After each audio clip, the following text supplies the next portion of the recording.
Bonjour à tous, on parle beaucoup d'innovation, d'IA générative et transformation numérique, mais la protection de données est souvent reléguée au deuxième plan, alors que c'est souvent un levier stratégique pour l'entreprise. Je m'appelle Michel Perfetti, je suis principal architecte à Selensa et c'est le sujet de notre conversation aujourd'hui avec Romain et Faria. Bonjour à vous deux. Est-ce que vous pouvez vous présenter en quelques mots ? Bien sûr, donc bonjour Michel, je m'appelle Faria Assa, je suis spécialiste IMIA sur la data security, je travaille à Microsoft et j'accompagne nos clients grands comptes dans leur stratégie de sécurité des données, de protection contre la fuite de données, notamment dans un contexte d'IA générative. Merci. Bonjour Michel, bonjour Faria. Donc je suis Romain Dalle, Technical Officer chez Selensa sur le thème de la sécurité et notamment la sécurité des données. Donc en charge des projets chez nos clients d'implémentation de gouvernance des espaces collaboratifs et gouvernance des données d'un point de vue sécurité, cycle de vie. Je suis également MVP sécurité et Microsoft Certified Trainer. Bravo. Merci. Romain, on a un partenariat avec Microsoft. En quoi cela est important pour toi, pour Selensa et pour nos clients ? Depuis ses débuts, Selensa a placé son partenariat avec Microsoft au cœur de sa stratégie de développement.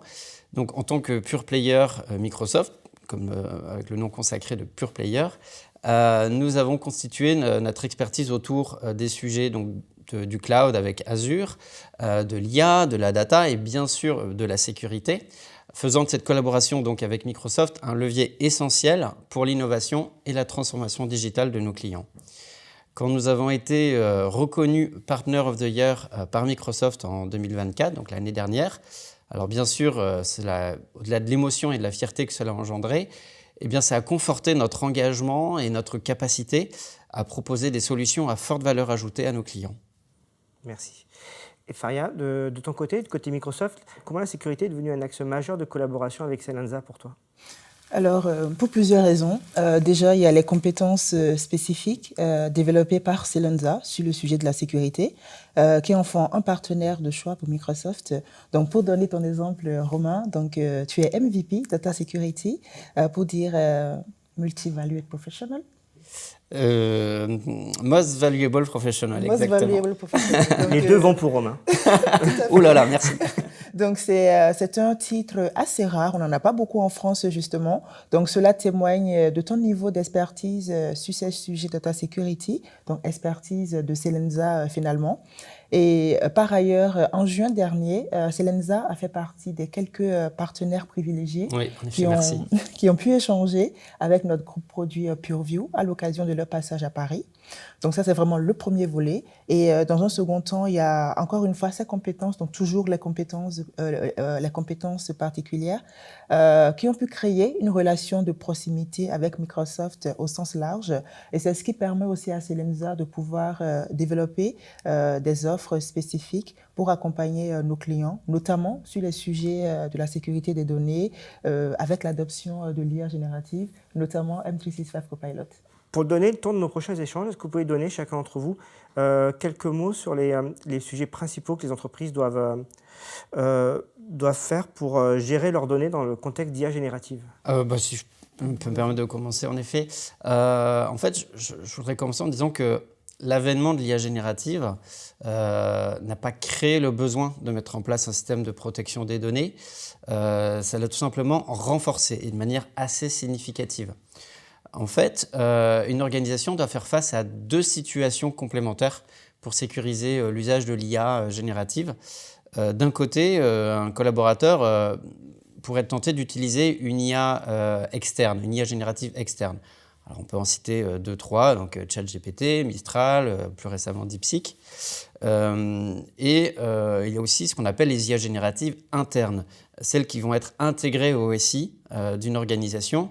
Et l'organisation va justement mettre à disposition de cette IA, finalement, toutes ces données. Alors, toutes ces données, après, je pense qu'on creusera un peu plus le sujet, mais c'est toutefois la grande différence entre une IA générative interne et externe. Dans le premier cas, l'objectif, c'est de bloquer la fuite de données sensibles vers cette IA externe, parce qu'on perd le contrôle sur ces données. Et dans le deuxième cas, on va s'atteler à la gouvernance des permissions, la confidentialité des données, et la qualité des données. Donc voilà, l'IA générative renforce la protection des données telle que les organisations devraient d'ores et déjà la mettre en place. Donc pour Microsoft, un éditeur mondial, la protection de données dans ce contexte, est-ce qu'elle est devenue encore plus critique? Alors, la protection des données a toujours été une thématique critique, hein. On n'a pas attendu l'IA générative voilà, pour mettre ce sujet en lumière. Par exemple, je dirais que les incidents relatifs à la sécurité des données sont de plus en plus critiques chaque année parce qu'il y a plus de méthodes d'attaque, il y a plus de données qui sont créées, il y a plus de patterns à protéger finalement. Et pour donner un chiffre significatif, c'est par exemple que selon nos récentes études à Microsoft, on a constaté que 83% des organisations vont expérimenter une fuite de données au moins une fois dans leur vie. Donc c'est quand même assez alarmant, voilà. C'est majeur. Totalement. En cas de fuite de données, c'est la réputation de l'entreprise qui va prendre un coup, c'est des données sensibles qui vont fuiter, c'est potentiellement une réglementation qui a été violée, il y a potentiellement une amende à payer. Et plus il y aura de données fuitées, plus le coût global de cet incident va être élevé pour l'entreprise. Donc voilà, avec l'IA générative, on peut toutefois préciser qu'il y a une prolifération des outils, il y a une facilité. Il y a plus de techniques, il y a plus de facilité à développer des techniques plus intuitives, moins compliquées qu'avant pour compromettre les données des entreprises. Donc voilà, donc c'est ça un peu ça. Merci. On le voit avec ces chiffres qui sont affichés, c'est plus une question de si les entreprises vont être attaquées, c'est quand est-ce qu'elles vont être. Absolument. Et donc je me mets à la place d'une entreprise qui va démarrer son chantier de sécurité, parce que toutes les entreprises ne sont pas au même niveau. Est-ce que j'ai une démarche particulière à faire ou est-ce qu'il y a une démarche générique qui pourrait être utilisée pour me faire gagner du temps? Donc en fait, on dirait que c'est les deux. Il y a bien un cadre de travail qu'on va pouvoir retrouver d'une organisation à l'autre, mais ce cadre en fait va donner uniquement la vue d'ensemble. Et ce cadre, finalement, on pourrait le résumer sous 4 axes. Classifier ce que l'on veut protéger, donc repérer la donnée sensible pour la protéger donc. Repérer à nouveau et bloquer la fuite de données. Protéger les données là où elles sont, quand bien même elles ne bougent pas. Et enfin, gouverner la donnée dans le temps. Donc ces 4 axes, on doit les retrouver dans toute initiative de sécurité des données, quelle que soit l'organisation. Par contre, c'est la manière et la vélocité d'appliquer ces 4 axes de travail qui va changer d'une organisation à l'autre.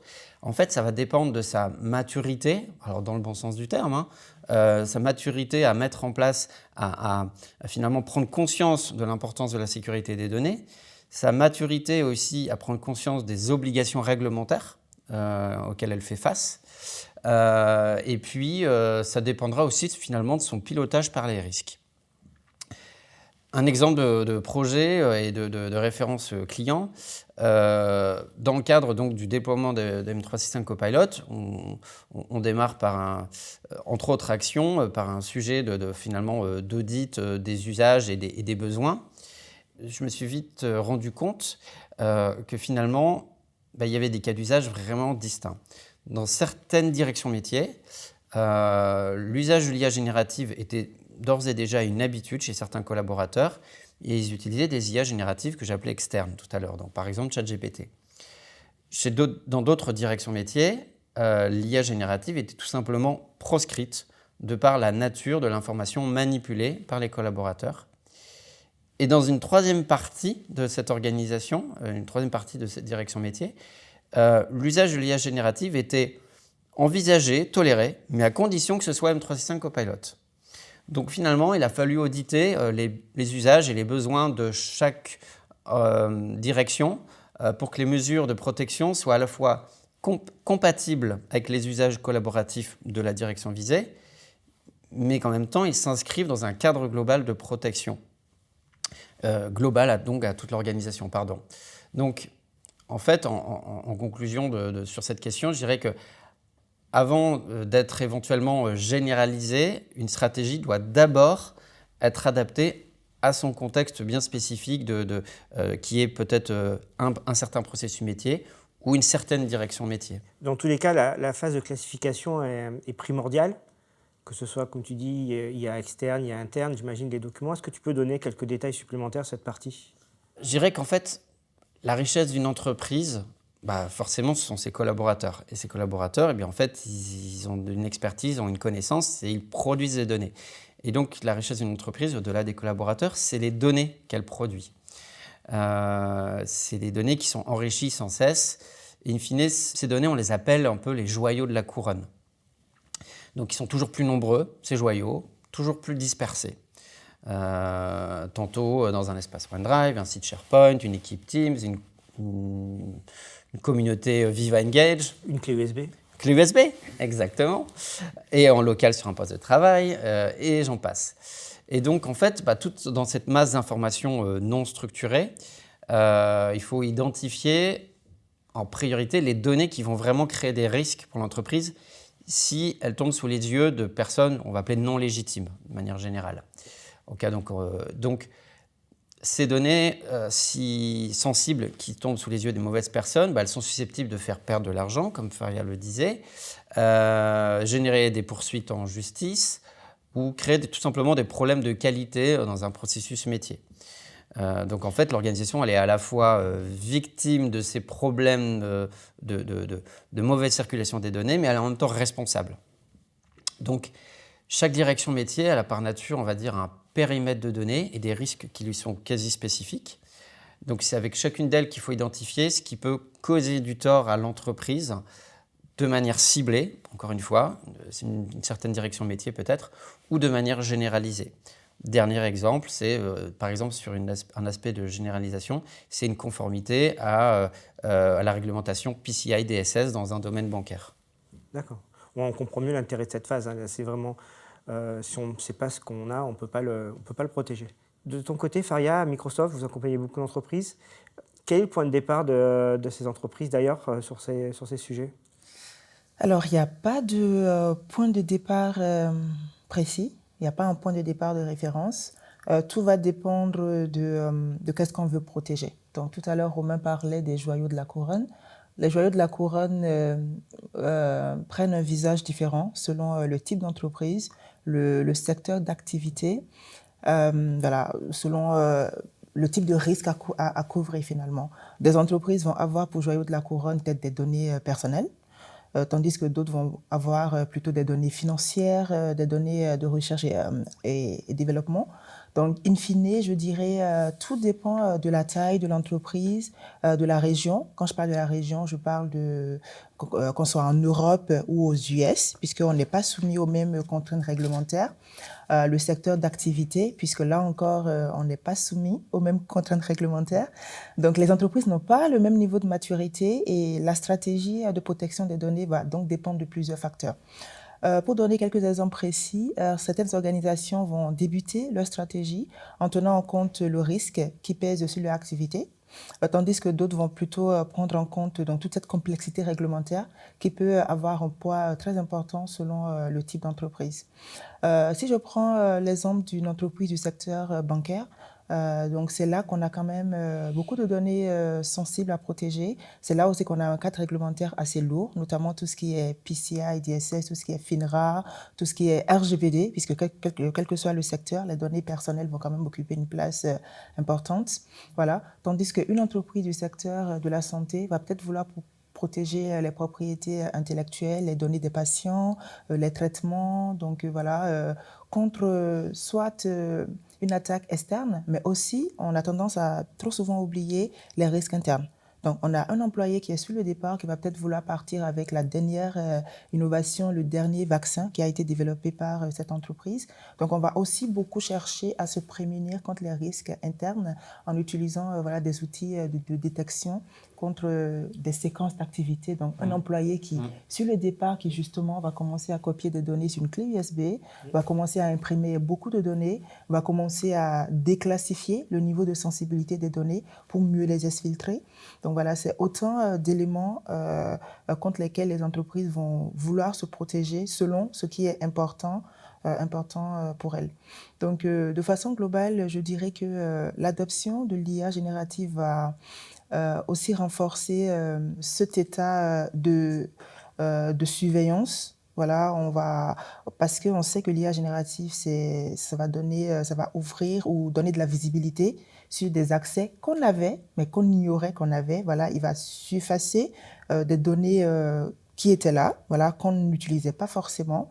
Et l'IA générative va aller les faire ressortir plus facilement.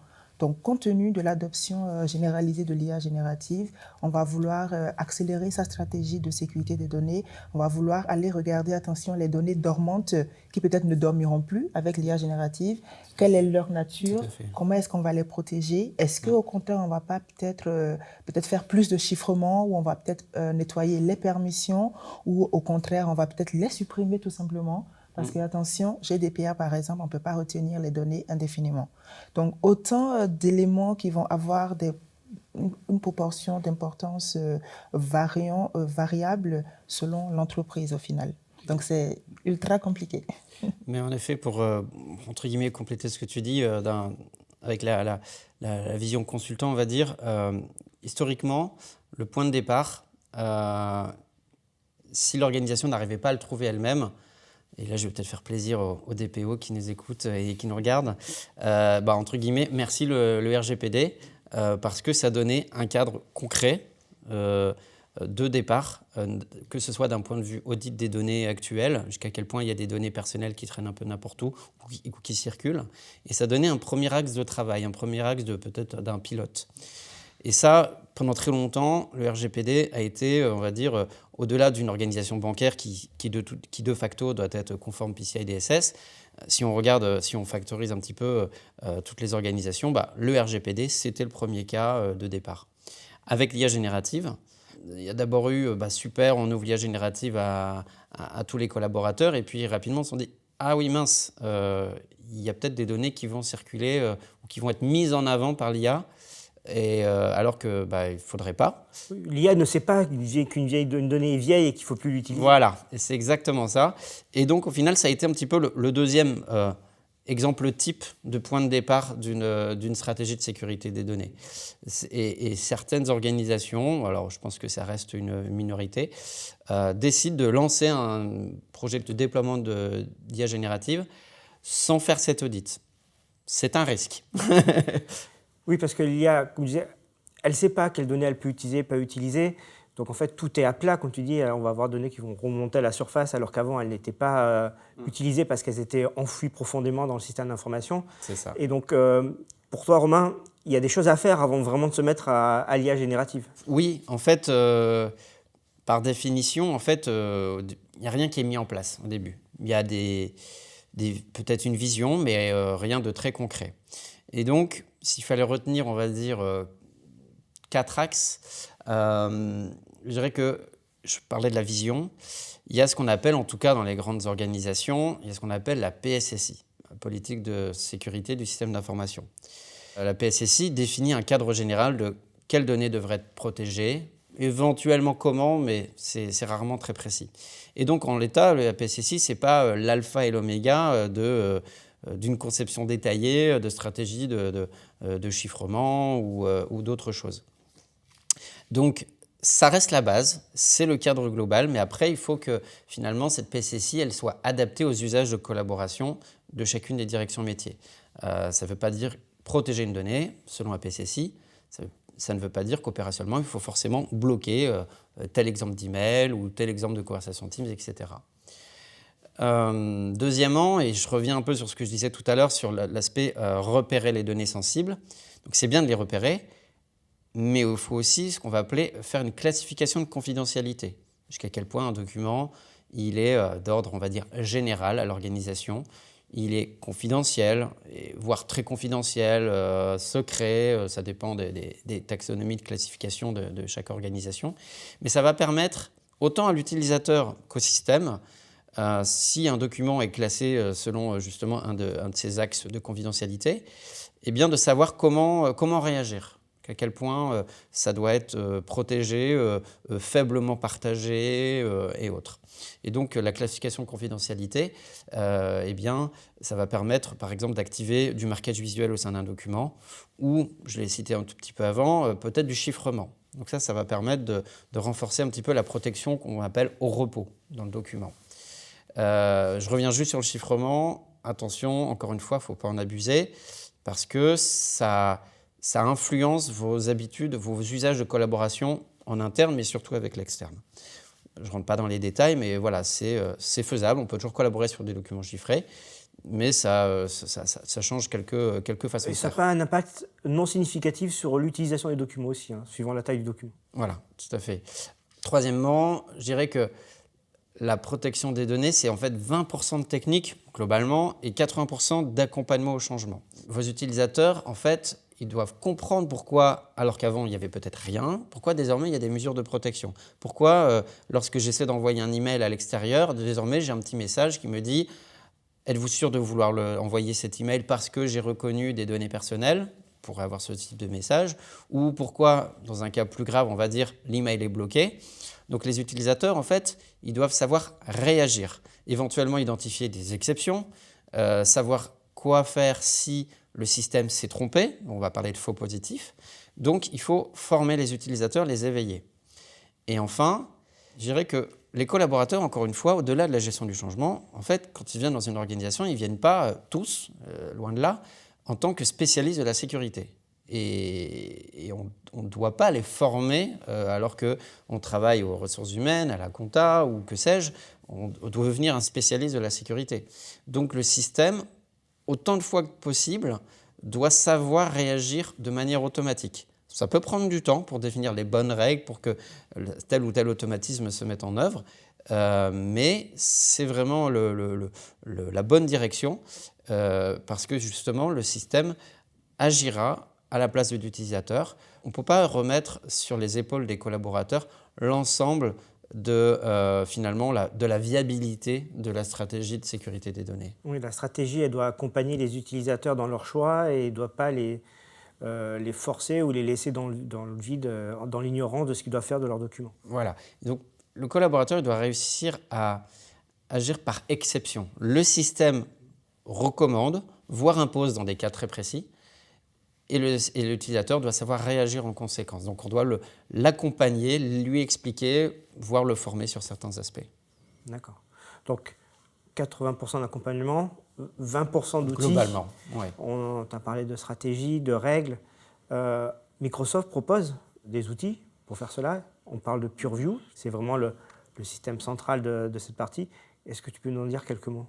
Alors, effectivement, Microsoft PureView, c'est la plateforme que Microsoft propose pour la sécurité des données. J'ai juste envie de revenir sur ce que tu as mentionné, Romain, sur les 20% de technique et 80% d'accompagnement au changement. D'accompagnement, voilà. Donc, oui. En effet, c'est très important de rappeler qu'il n'y a pas un outil. Un outil demeure un outil. Il n'y a pas un outil qui est en mesure de couvrir 100% d'un besoin de façon technique. Voilà, il y a forcément une part d'humain, il y a une part d'organisationnel, il y a une part d'accompagnement. Et ici, c'est quand même important de rappeler que selon la stratégie que va adopter l'entreprise, la part de responsabilité qui va peser sur les utilisateurs peut être variable. Oui. Si l'entreprise décide d'investir dans des outils plus premium, oui, on va avoir du machine learning, donc beaucoup d'automatisme, ou par exemple, lorsque on va détecter un numéro de carte bancaire dans un document, automatiquement, on va dire, attention, il y a une stratégie qui indique que lorsqu'un document contient un numéro de carte bancaire, automatiquement, ce document, il est labellisé confidentiel, donc il ne peut pas sortir de l'entreprise. Donc là, c'est de l'automatisme. L'utilisateur, il a pas grand-chose à faire, il a juste à travailler, voilà.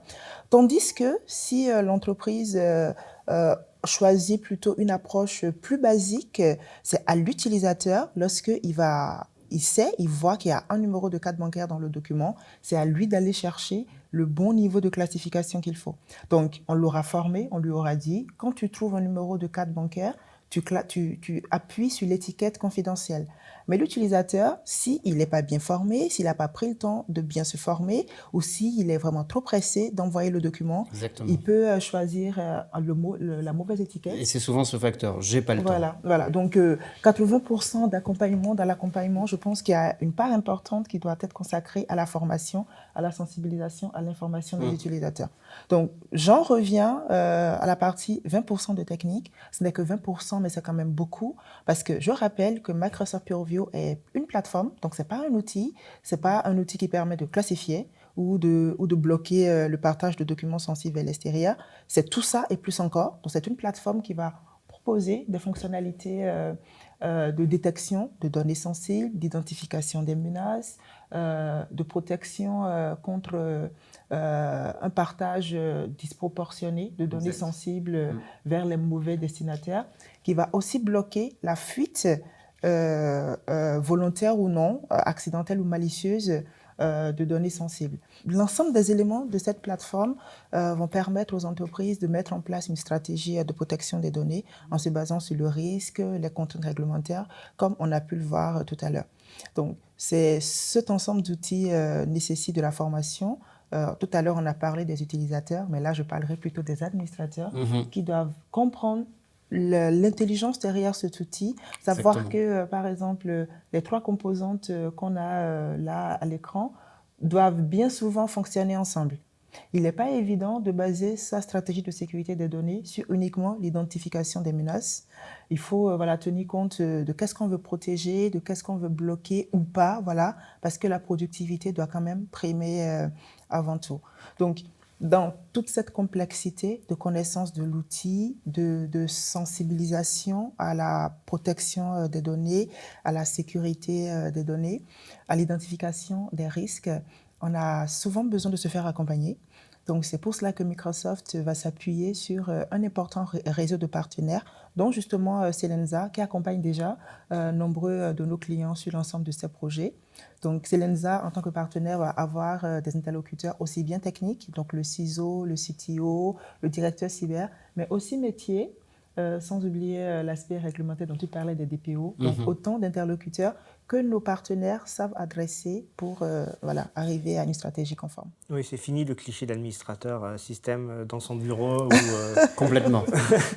où on a des blacklists d'emails et qu'il faut faire des tickets jamais traités. Tout à fait, c'est bien fini.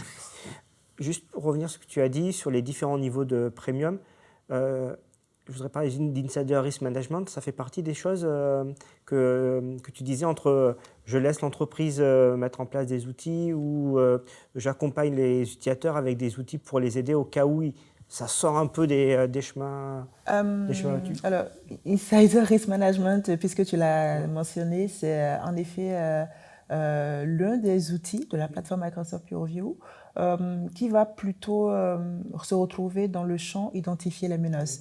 Donc, on est beaucoup sur de l'automatisation, ou par exemple, l'exemple le plus concret, c'est un utilisateur qui est sur le départ. Dans les outils ressources humaines, il va y avoir une date de départ. Donc, à partir de cette date de départ, il y a un signal qui va être envoyé à Purview pour détecter certains comportements à risque. Donc, encore une fois, c'est lorsque... Ça n'arrive jamais. Ça je plaisante. On ne reçoit jamais d'alerte. Jamais. Ça arrive beaucoup plus qu'on le pense. Exactement. Et la plupart du temps, un employé sur 2 sera tenté de partir avec de la propriété intellectuelle. Il se dit que ce n'est pas méchant, mais pour l'entreprise, ça peut très facilement l'être. Et on a beaucoup d'entreprises d'ailleurs du secteur, que ce soit dans l'industrie, que ce soit dans la finance, dans la santé, qui justement vont commencer, donc tu demandais c'est quoi le point de départ, il n'y en a pas forcément, mais il y a beaucoup d'entreprises qui vont commencer leur stratégie de sécurité des données par l'identification des menaces internes. Donc on va activer cet outil et les signaux vont remonter tout simplement. Encore tout simplement, hier j'étais en conversation donc, avec un client, on parlait de son plan de déploiement de sécurité des données et donc il m'expliquait justement que donc c'est un client de plus soumis à des réglementations bancaires et la Banque Centrale Européenne, l'ayant audité, il devait augmenter sa posture de sécurité sur l'identification des menaces. Et donc, c'était finalement pas un point de départ de sa stratégie parce qu'il l'a déjà démarré, mais c'était son prochain cheval de bataille. Oui, la sécurité, c'est aussi un ex-business stratégique. Tout à fait. Je reviens un peu à l'IA générative. On a parlé de nos données, oui. Des risques qu'on a dessus. Ces fuites de données qu'on a parlé au départ des salariés, elles peuvent arriver à n'importe quand. Ça, je crois que c'est un nom, Romain. En fait, fuite de données, il y a plusieurs noms consacrés. On parle de fuite de données. On parle de prévention contre la perte de données. Et en fait, donc son nom consacré, en effet, c'est un peu le DLP, Data Loss Prevention. Donc en fait, moi ce que j'aime bien retraduire en fait dans le DLP, c'est pas forcément perte de données, c'est perte de contrôle sur les données en fait. Parce que au jour zéro, avant qu'une organisation mène un projet de sécurité des données, oui, elle a forcément une stratégie de gestion des accès, des permissions, comme on le connaît tous avant sur les serveurs de fichiers, désormais sur des espaces SharePoint. Mais à partir du moment où un utilisateur en fait, accède à une donnée, qu'elle soit sensible ou pas, il en fait ce qu'il veut. Il l'envoie par email, il la partage dans une conversation Teams, il en fait ce qu'il veut. Et justement, c'est ce mouvement, on va parler de données en mouvement, ce mouvement qui n'est pas contrôlé, qui crée les risques pour l'organisation. Parce que l'utilisateur ou le collaborateur, pardon, il peut très bien, un peu comme on le disait, il peut très bien ne pas avoir conscience que ce qu'il est en train de partager, il ne faudrait pas le faire. Il n'a pas conscience, ou il a un peu conscience, mais il se dit allez, c'est pas grave, de toute façon, je suis pressé. Et donc, ça crée cette perte de contrôle sur des données. Et dans Purview, en effet, on a ce qu'on appelle le DLP, le Data Loss Prevention. Pour définir différentes mesures de protection au travers du DLP, encore une fois, je me répète un peu, mais pour moi, c'est vraiment important, c'est ce qu'on appelle le pilotage par les risques. Un risque qu'une donnée soit partagée à une mauvaise personne ou un mauvais groupe de personnes. Et pour définir ces différentes stratégies, j'ai un peu factorisé, encore une fois, c'est le matheux en moi, en fait, je suggère en fait, à mes clients une sorte d'équation à 3 variables. Quelle est la nature de la donnée qui est partagée ? Ça, c'est la première variable. Donc, éventuellement, elle va être repérée de manière automatique. On en parlait tout à l'heure. Parce qu'on a reconnu une donnée bancaire ou parce qu'il y a une certaine étiquette de confidentialité. Donc ça permet de reconnaître si la donnée est sensible ou pas et de quelle manière. Ensuite, quel est le profil métier de la personne qui est sur le point de partager cette donnée ? Encore une fois, email, conversation Teams, partage de documents, copie sur USB, impression. Tout ça, pour moi, c'est ce qu'on appelle la donnée en mouvement. Et enfin, à quelle population ou quelle cible ce partage de données va être fait. Donc, conversation Teams, email, partage de documents, on va cibler des personnes. J'ai donné l'exemple de prise USB, clé USB, imprimante. C'est plus des personnes, mais c'est des destinations qui ne sont peut-être pas adéquates. Et finalement, la multiplication de ces 3 variables donne un résultat qui indique la mesure de protection que le système devrait appliquer sur cette donnée, en fonction du cas d'usage qu'on aura identifié. Et donc au final, pour moi, le DLP, ça ne veut pas dire « je reconnais une donnée sensible, je bloque ». Non, c'est plutôt que dès qu'une donnée sensible a été repérée, c'est plutôt de contrôler de manière graduelle comment ce partage devrait être fait. J'en ai donné un petit exemple tout à l'heure et je vais me permettre de le répéter. Éventuellement, c'est juste un message auprès du collaborateur pour dire vous êtes sur le point 2, mais on ne le bloque pas, on l'informe. C'est de l'éveil. Finalement, ça contribue à la gestion du changement. Oui, ça fait partie des 80% d'accompagnement. Deuxième étape, alors j'appelle ça des étages de la fusée. Deuxième étage de la fusée, c'est finalement le système bloque le collaborateur en lui disant tu es sur le point 2, mais si tu as une bonne raison, je t'autorise. Et donc dans ce cas-là, l'utilisateur écrit ce qu'on va appeler une justification métier dans son workflow de rédaction d'email. Il ne doit pas passer sur une autre solution. Ça, c'est un deuxième étage. Le troisième étage, et il y en a bien d'autres, c'est je te bloque tout simplement parce que, selon les règles de l'entreprise, tu ne dois pas le faire. Éventuellement, on garde tout de même la petite porte de sortie. Il s'agit d'un faux positif, éventuellement.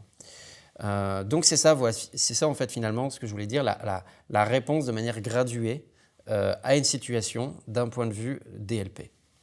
D'accord. Je voudrais souligner quelque chose par rapport à ce que tu viens de dire, c'est que tu as parlé de critères, d'impression, de données à l'intérieur. Ce ne sont pas des données techniques au sens c'est un document Word qui fait une taille particulière, ce sont des caractéristiques métiers que les utilisateurs peuvent comprendre et peuvent facilement assimiler et donc ils peuvent participer à ces mises en place de politiques. Oui, tout à fait. Et c'est pour ça que les directions métiers sont vraiment indispensables dans la définition et la mise en œuvre d'un projet de sécurité des données, parce que ce n'est pas la DSI qui va savoir si telle et telle donnée, à part ce que dit la PSSI, comme je disais tout à l'heure, mais ce n'est pas suffisant. Ce n'est pas la DSI qui peut dire telle donnée sensible, dans tel contexte je peux la bloquer ou je ne dois pas la bloquer. pour rester très simple. Ce sont les directions de métier qui doivent expliquer dans quel contexte il faut que le système réagisse et de quelle manière. D'accord. Et d'ailleurs, sur les données qu'on vient de parler, pour Microsoft, on ne parle pas que des données qui sont hébergées sur les plateformes Microsoft en ligne. Oui, tout à fait, parce que en parlant tout à l'heure de DLP, tu as quand même beaucoup évoqué l'aspect les données dans SharePoint, dans OneDrive, dans Teams. Donc, en effet, la DLP va aller au-delà de cet environnement-là. On sait, par exemple, donc je disais que Microsoft PeerView, c'est une plateforme, c'est pas un outil. Donc, c'est une plateforme qui va permettre de protéger les données dans un environnement multi-cloud. Donc, on sait protéger les données dans un environnement Microsoft, mais aussi dans un environnement Google ou AWS. Donc, c'est pourquoi on dit qu'on est multi-cloud. On est aussi multi-plateforme, puisqu'on va protéger les données Windows, on va protéger les données sous Mac, et on va aussi protéger les données qui sont dans un environnement on-premises. Voilà. Et au-delà de ces aspects-là, on sait protéger non seulement les données Office, donc tout ce que tu auras comme données dans Word, PowerPoint, Excel, PDF, parce qu'on sait aussi classifier, protéger les données dans du PDF. On va aussi avoir la possibilité d'aller détecter les données sensibles dans les bases de données. Donc, quand on a une base de données SQL, par exemple, on sait aller regarder s'il y a des données de carte bancaire, s'il y a des données personnelles de type nom, prénom, adresse, voilà. On sait faire ce genre de choses. Et également tout ce qui est application SaaS. Donc, on va être en mesure d'aller savoir s'il y a de la donnée sensible dans une application de type Workday ou Webex. Voilà. Donc, tout ce qui est SaaS Components, on sait aussi l'adresser. Et plus particulièrement, dans un contexte d'IA générative, on sait aussi protéger les données qui sont générées par l'IA. Parce que avec l'avènement de l'IA générative, ces outils vont aussi générer de la donnée. Quand tu demandes à Copilot de te créer un contenu, de te générer un draft de document, de te summariser un document que tu vas aller copier-coller et réutiliser, donc c'est potentiellement du nouveau contenu qui est créé. Donc on sait également aller retrouver ce contenu, on sait aller rechercher les contenus générés par l'IA générative, on sait les classifier, on sait les protéger comme il faut. Par rapport aux données qui ont été utilisées pour... Absolument. On sait faire la différence entre la donnée source, donc le document qui a été référencé, et la donnée qui a été générée par Copilot, par exemple. D'accord, ok. On a un bon état des lieux des menaces, de ce qu'on veut mettre en place, avec l'IA générative qui va, par elle-même, aller attaquer toutes ces données. Qu'est-ce que Microsoft propose pour que cette IA puisse travailler de façon, pour nous en tant qu'utilisateurs, qu'on soit serein dans l'usage de cette donnée par l'IA générative? Ah, ok. Là, c'est le genre d'interrogation qu'on a eu énormément de la plupart de tous les clients, je dirais, tous secteurs confondus. Je pense que c'est quasiment sur tous les organismes. Voilà, la question, c'était plutôt de savoir quel est le modèle de responsabilité de Microsoft dans la mise en œuvre de M365 Copilot, par exemple, puisque c'est de ça qu'il s'agit, nativement incorporé à un environnement Microsoft. Déjà, je tiens à rappeler que Microsoft a commencé à travailler sur l'IA générative en général depuis plusieurs années. Donc, on n'a pas attendu 2024, le lancement de Copilot, pour commencer à travailler avec la Commission européenne. Microsoft a d'ailleurs contribué à l'élaboration de l'EU AI Act.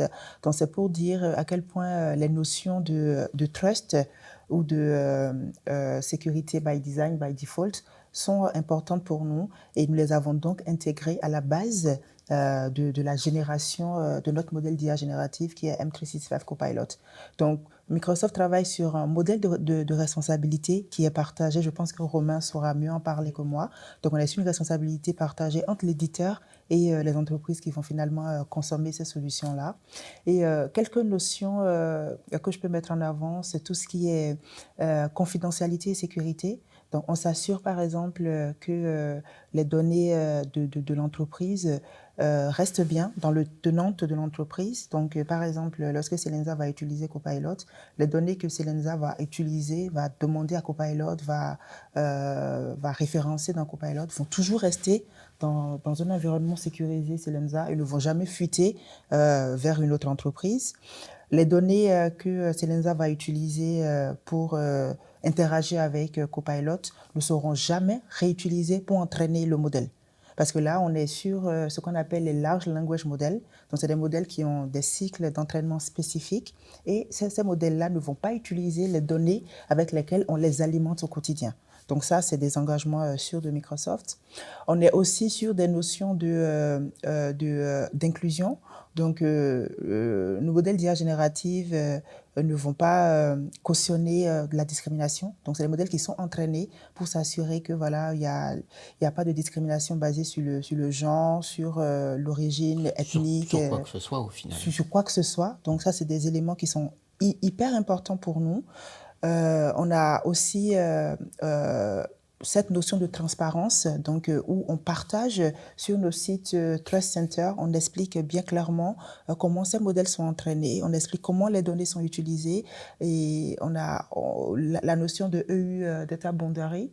C'est aussi très important pour nous pour rappeler que voilà, les données de nos clients européens vont toujours rester dans un cadre physique européen et ne vont jamais fuiter vers les US voilà, pour des notions de GDPR, de souveraineté et ainsi de suite.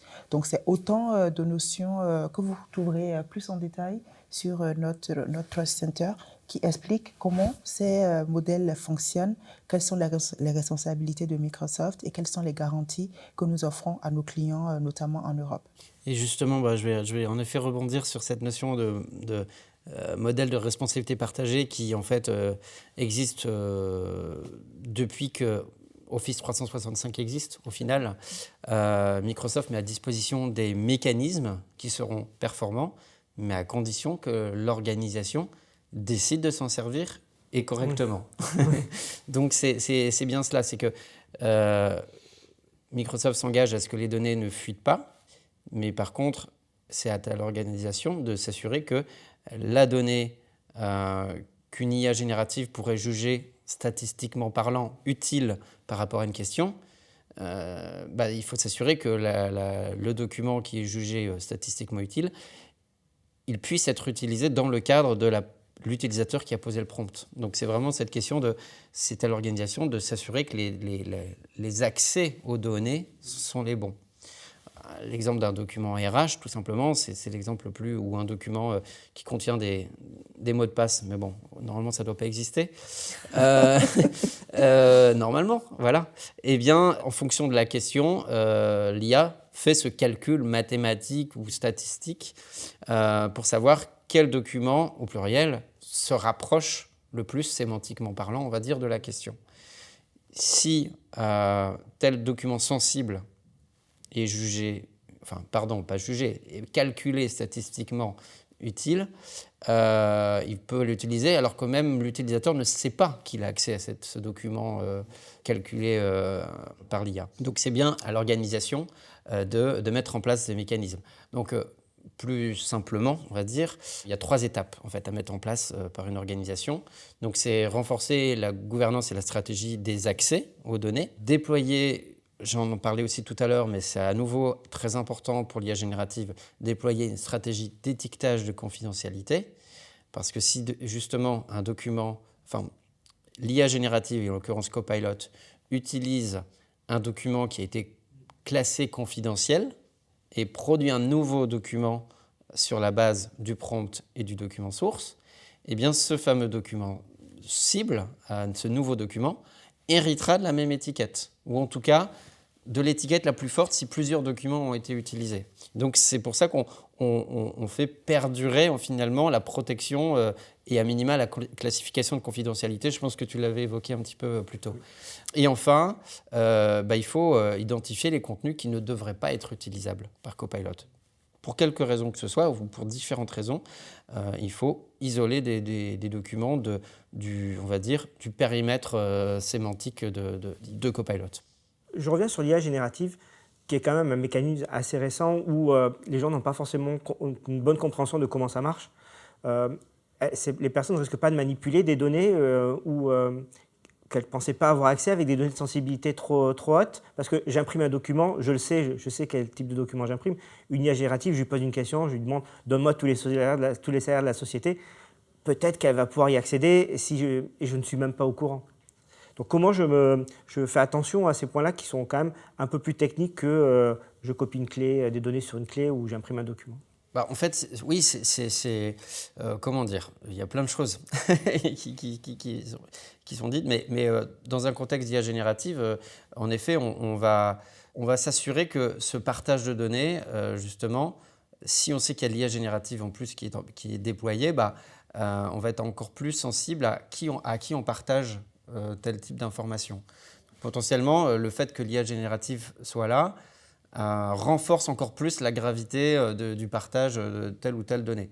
Donc en effet, l'impression, le fait d'imprimer un document ne contribue pas à augmenter le risque d'exposition de données sensibles par l'IA générative, mais le fait de partager un document ou de donner un accès à une équipe Teams à trop de personnes, ça contribue à l'exposition des données par l'IA générative.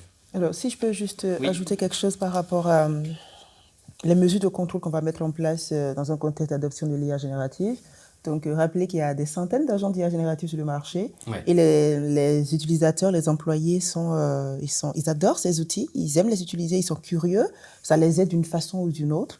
Dans un premier temps, l'approche de Microsoft, vos recommandations aussi finalement qu'on retrouve chez nos clients, c'est d'avoir une liste d'IA générative dans l'entreprise. Donc, on va, sur les centaines d'applications d'IA générative qui existent, on va peut-être autoriser une dizaine, voilà, et tout le reste, on va bloquer. Donc, il y a les options dans Microsoft PureView, justement, pour bloquer un certain nombre d'applications d'IA générative. Et lorsque c'est utilisé, lorsque un employé va vouloir l'utiliser, il a une fenêtre rouge, non, tu peux pas, ton entreprise a bloqué. Et sur les applications d'IA générative qui vont rester, M365 Copilot est souvent celle qui est autorisée, puisque par défaut, elle va s'intégrer automatiquement aux données Office. Donc, sur tout ce qui est autorisé, on va quand même mettre un certain niveau de contrôle. Par exemple, il y a ce qu'on appelle DLP for Copilot, où on va demander à ce que des documents qui sont classifiés avec un certain niveau de confidentialité, par exemple, je dis Selenza top secret. Donc, tous les documents qui ont l'étiquette Selenza top secret ne peuvent pas être référencés dans Copilot. Donc, je demande à Copilot, résume-moi ce document, et le document, il a l'étiquette Selenza top secret. Copilot, il ne va pas processer la demande. Exactement. Donc, ça, c'est déjà un premier niveau de contrôle très facile à mettre en place. On a plein d'entreprises aujourd'hui qui l'ont appliqué. Et puis, sur les autres applications d'IA générative, si l'entreprise estime qu'elles sont pertinentes, qu'on a besoin de les utiliser, qu'est-ce qu'elle va proposer? On va proposer, par exemple, des contrôles d'accès, où on va dire les utilisateurs du département finance, pour utiliser ChatGPT, ils doivent signer une charte. Donc, il y a une charte, lorsqu'ils vont aller sur ChatGPT, il va y avoir une charte qui va dire vous devez accepter les termes et conditions. Et dans les termes et conditions, c'est de rappeler c'est une IA générative, il faut faire ci, il ne faut pas faire ça. Donc, la personne va accepter cette charte avant de l'utiliser. Donc, il y a quand même un certain nombre de mesures de contrôle qu'on sait mettre en place aujourd'hui pour monitorer finalement l'usage que font les utilisateurs de l'IA, des applications d'IA générative. Parce que, encore une fois, ce n'est que des outils et c'est la façon dont les utilisateurs vont les utiliser, vont se les approprier. C'est plutôt de là que le risque va sortir. Entre Donc, je bloque et je laisse ouvert, il y a toute une panel d'opérations. Absolument. Il y a ce qu'on bloque, il y a ce qu'on autorise. Tout à fait. À la formation. Tout à fait. C'est un peu complexe. Ouais. J'ai une dernière question sur l'IA générative. Comment je m'assure que je travaille sur la bonne donnée? Peut-être qu'on sort un peu de la partie compliance, mais entre des vieilles données et des nouvelles données, comment je fais en sorte que mes IA génératives travaillent que sur mes données un peu récentes, enfin celles qui ont de la valeur pour moi? En fait, on touche un point historique auquel font face toutes les organisations avant même que l'IA générative apparaisse ou existe. C'est justement y a-t-il des données obsolètes, où sont-elles, comment les repérer et qu'est-ce que j'en fais et qu'est-ce qu'une donnée de mauvaise qualité. Dans un contexte d'IA générative, mettre à disposition ces fameuses données, ça fait que les réponses peuvent ne pas être bonnes. Parce qu'elles sont inadaptées, parce qu'elles proposent d'appliquer une ancienne façon de faire dans un processus métier, etc. Et donc, au final, on va d'abord, pour que, entre guillemets, une bonne donnée soit disponible auprès de l'IA générative, c'est un peu comme une recette.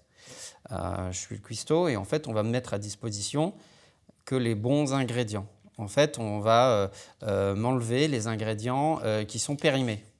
En fait, d'un point de vue data, on va parler des données ROT, redondants, obsolètes ou triviaux. Et puis, il y a peut-être des bons ingrédients, mais j'en ai pas besoin pour ma recette. Et donc ça, on va plutôt faire, donc les données, j'ai juste oublié un point, les fameuses données obsolètes, on va les purger.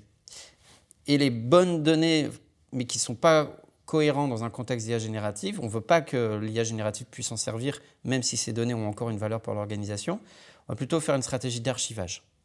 On va les mettre à part, on va les rendre, on va dire, invisibles du côté de l'IA générative. Mais elles existent encore, elles ne sont pas purgées. Il y a une autre manière de mettre à disposition de la bonne donnée sur une IA générative, c'est ce qu'on entend de plus en plus parler dans les derniers mois, c'est ce qu'on va appeler des agents IA.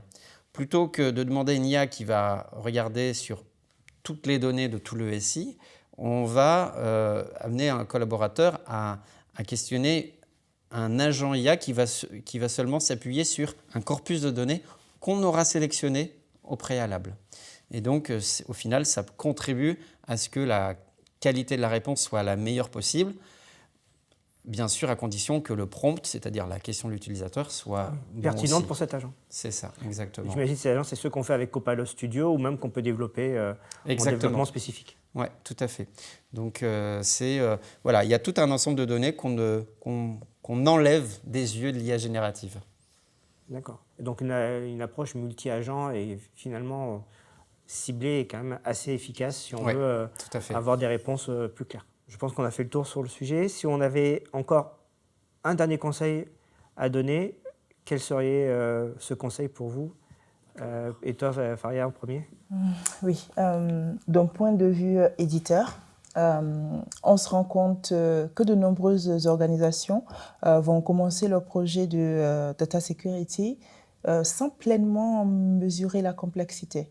Donc, elles ne se rendent pas compte en fait que c'est un projet dense qui nécessite une véritable préparation, de l'accompagnement, une vraie feuille de route qui va nécessiter la prise en compte de plusieurs thématiques. Voilà. Donc, par exemple, certaines organisations vont tout simplement vouloir faire de la DLP. Donc, on va la bloquer à tout va. Ce n'est pas la meilleure stratégie.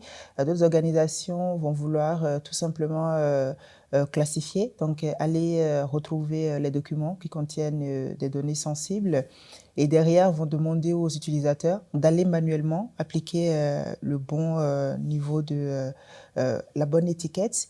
Et le problème, c'est que on peut très très bien faire de la DLP et faire de la classification. Il n'y a pas une seule technique qui permet d'achever un projet de sécurité des données. C'est vraiment un tout. Et c'est pour cela que Microsoft Purview, c'est une plateforme avec toutes ces différentes composantes.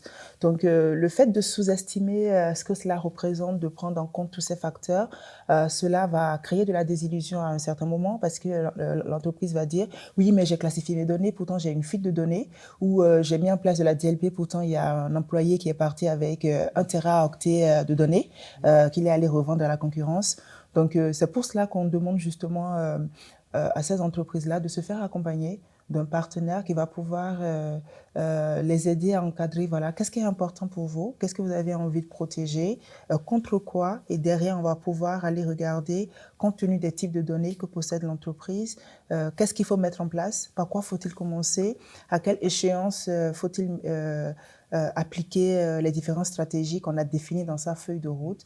Donc, Romain parlait d'une PSSI, c'est super important. Et surtout, les entreprises vont aussi négliger l'aspect les personnes autour de la table. Donc, on a tendance à dire à Microsoft de parler à toutes les personnes qui sont dans la maison. Donc, parler avec le DPO, parler avec le RSSI, parler avec les métiers, parler avec le juridique. Parce que la sécurité des données, ce n'est pas seulement le travail du ciseau. Voilà, il faut vraiment tenir compte des métiers, de ce qui est important pour eux, de ce qu'il faut mettre en place et tout ça. Donc, c'est un projet qui est complexe. Ça ne se fait pas en quelques semaines ou en quelques mois. La plupart des entreprises qui sont matures aujourd'hui en termes de sécurité des données, ça leur a pris des années, voilà, pour mettre en place tout cela. Et c'est aussi continu. Quand on met en place de la DLP, par exemple, il ne suffit pas de créer ces règles de DLP et puis on va s'asseoir et on attend que tout soit protégé. On fait ce qu'on appelle du fine-tuning. Donc, on va affiner les policies, les règles qu'on a mis en place. On va définir des limites. Voilà, donc ça, c'est vraiment des choses que vous pouvez faire en étant accompagné d'un partenaire. Oui, donc je résume, la posture sécurité ça dépend de plusieurs facteurs et pas que d'une seule technique, pas Absolument. que classification, pas DLP. C'est Et des ça. fois, il vaut mieux une personne un peu neutre qui sait parler, qui a la possibilité de parler à tout le monde, des fois externe.